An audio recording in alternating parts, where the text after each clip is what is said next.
Hello everyone and welcome back to the Calvin Tobin Show. I am your host, Calvin Tobin. Today we have a lot to talk about, so let's get right into it. Alright, we had ourselves a great weekend full of sports. From college football's hype and energy to the NBA being back in full swing. With college football, there were a few matchups to watch. There were 3 top 25 matchups, and the matchups were number 3 Tennessee taking on 19 Kentucky, number 2 Ohio State taking on number 13 Penn State, and number 9 Oklahoma State taking on 22 Kansas State. Now, 2 of these games were blowouts. First off, we had Tennessee mopping the floor with Kentucky 44-6, and then Kansas State said, "Hold my beer," and ends up annihilating the Oklahoma State Cowboys 48-0.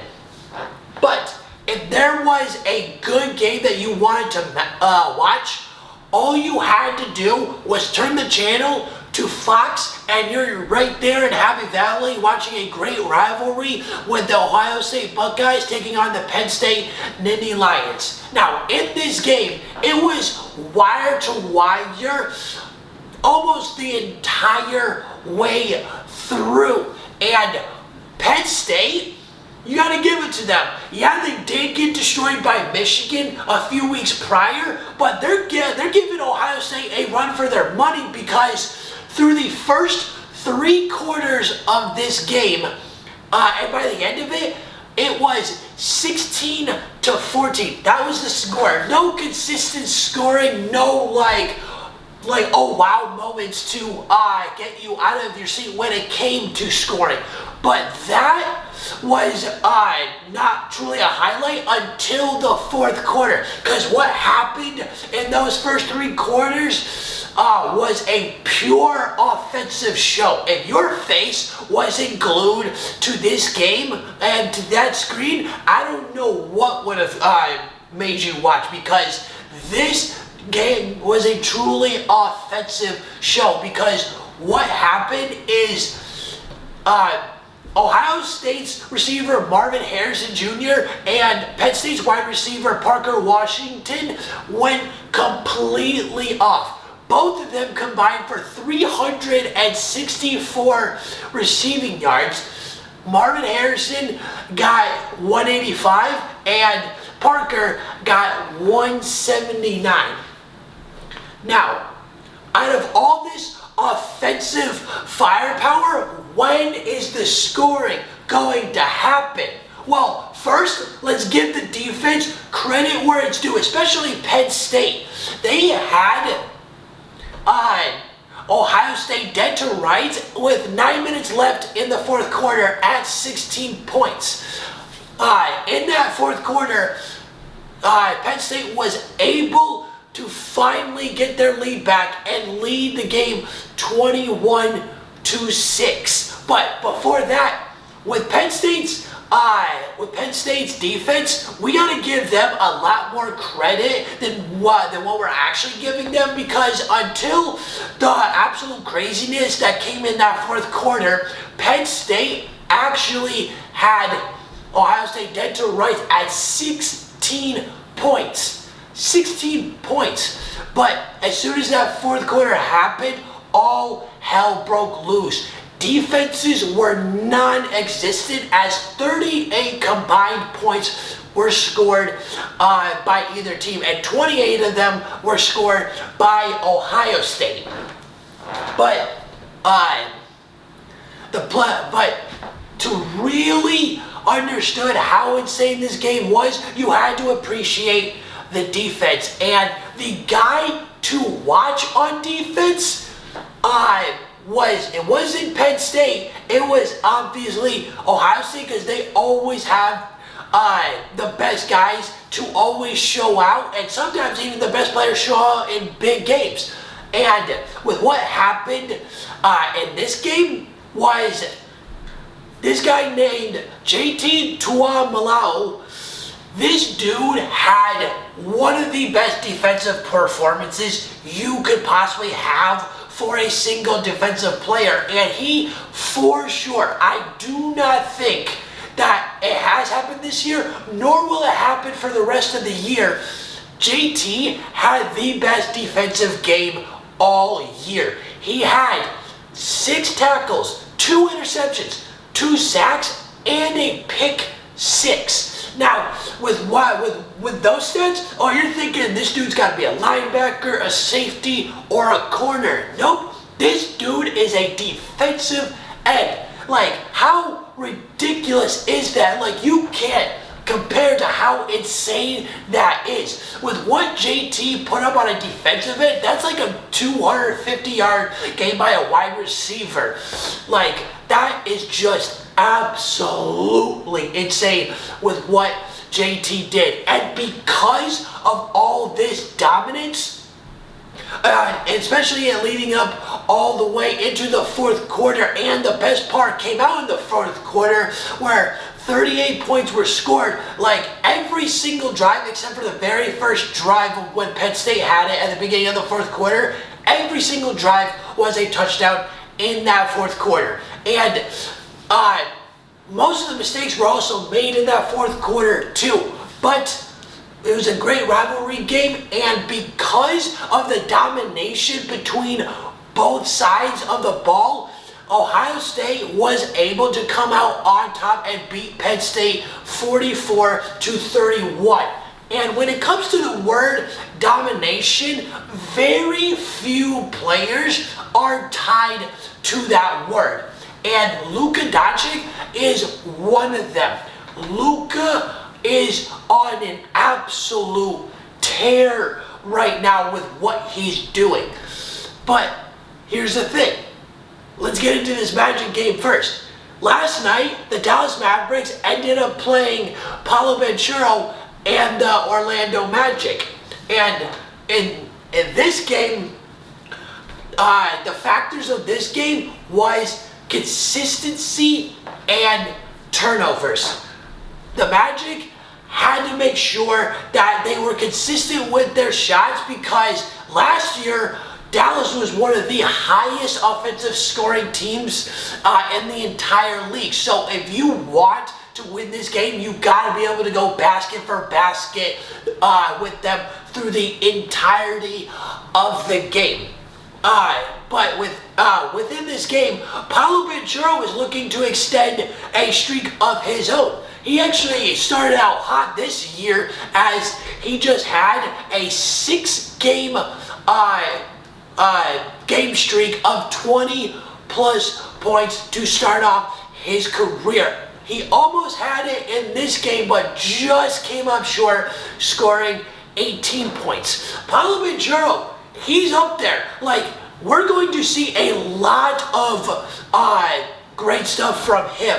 Like, it's been a while since we saw a player ball out the way he did in his first game. 25 points, 5 rebounds, and 5 assists. Only 2 other players have done that other than Paolo. Kareem Abdul-Jabbar and LeBron James. He's in great company when it comes to NBA debuts. But can he keep this up? It's only the very beginning, so let's see what he's got to show for us and what kind of magic he has in store for to show us for his career.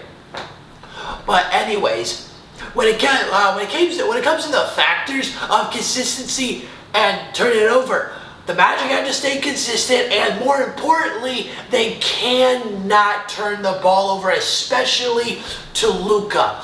Guys, LUKA's Magic was working all night long, and the Magic did the exact opposite of what they needed to do, especially on the turnover end. Dallas only had 3 turnovers while Orlando had 12. That's a huge marginal difference. But it's Orlando compared to Dallas, and Orlando is very young, a bunch of new guys. But once they start getting to the rhythm, the Magic can be a playoff team in the next 3 to 5 years. Mark my words, that's going to happen. But other than that, with LUKA, with what he has done in this game, he went off. He dropped 44 points, 5 assists, and 3 rebounds. That's just a part of how dominant he has been so far this year. Yes, it's only 6 games into the season, but LUKA is actually the 6th player in NBA history to start off a season with 30 or more points each game. And LUKA has completely cleared that board with what he's done. Because what he's done so far this year is he's got 36.7 points per game. He's got 9.5 rebounds per game. And he's got 8.7 assists per game. I don't know what to say other than the fact that there's no way, if he keeps up with what he's doing right now, even though it's the very beginning of the season, there's no way he's not winning the MVP. He's been an MVP caliber player for the majority of his career. 3 out of the 4 years he's been in the league, or 4 out of the 5 years counting this year, he has been an MVP caliber player.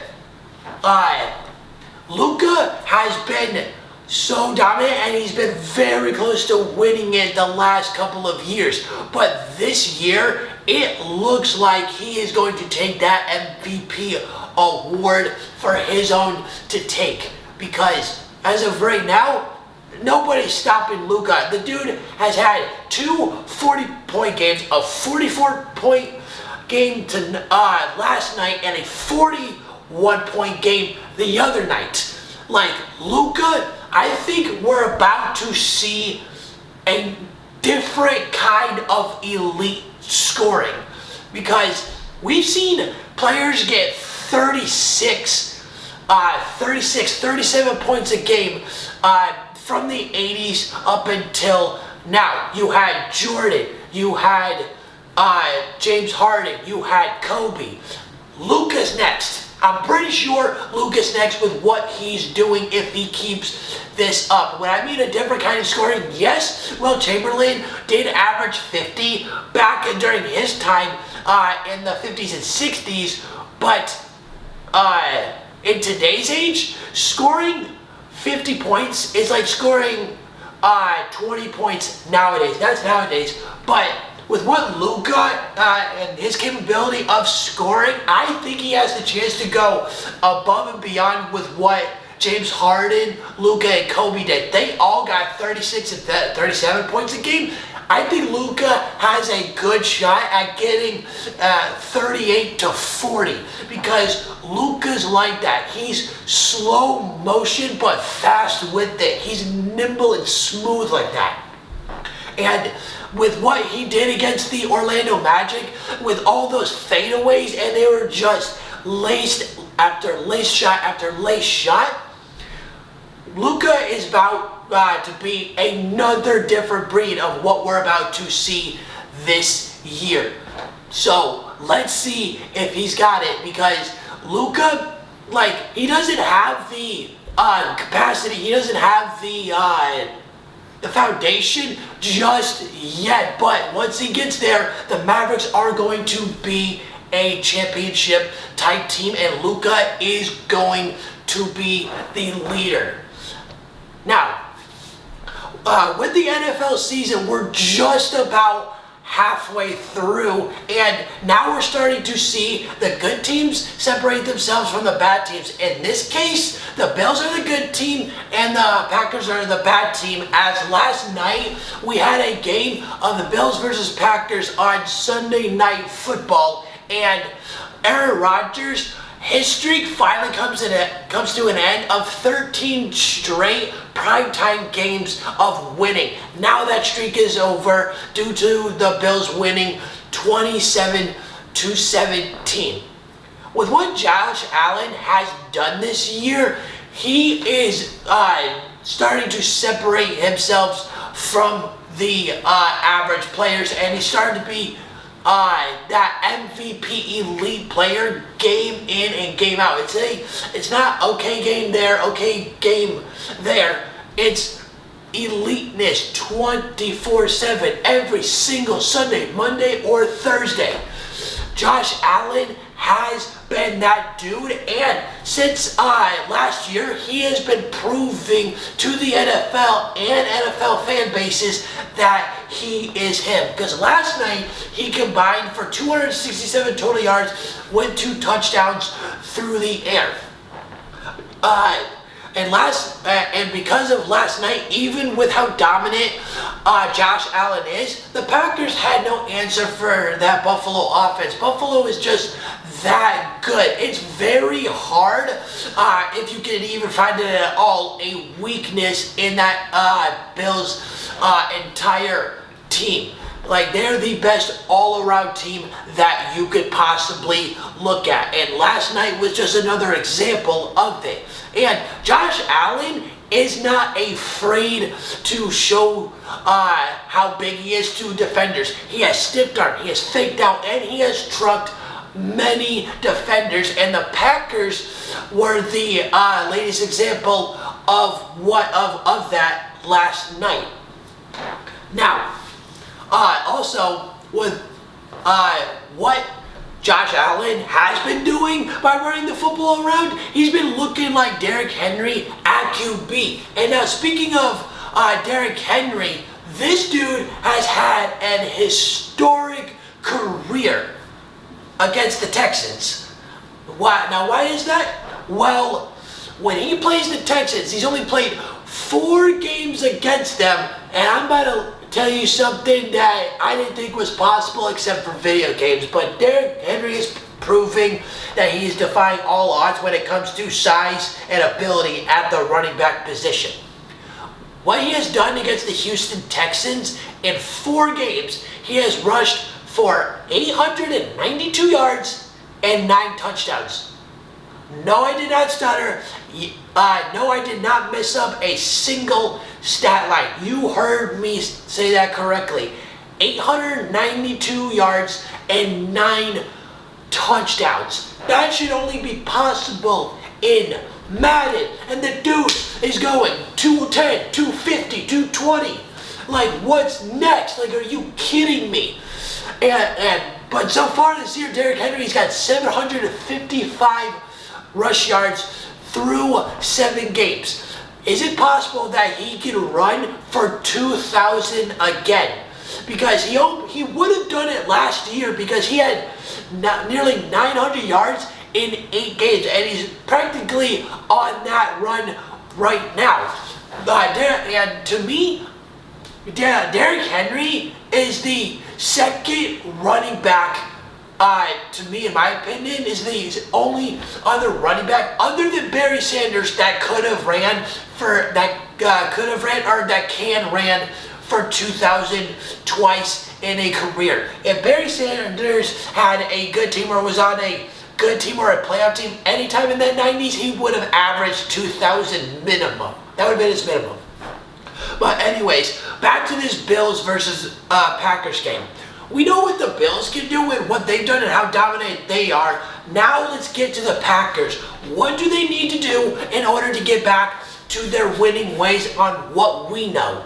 Well, first off, get Aaron Rodgers a wide receiver. Okay, yeah, you had Devontae Adams, but that was pretty much it, because when Devontae Adams was there, it's not like Alan Lazard or Randall Cobb or Martinez Valdes-Scantling was going to do that much more or even help the Packers as much as what Aaron Rodgers and Devontae Adams were doing.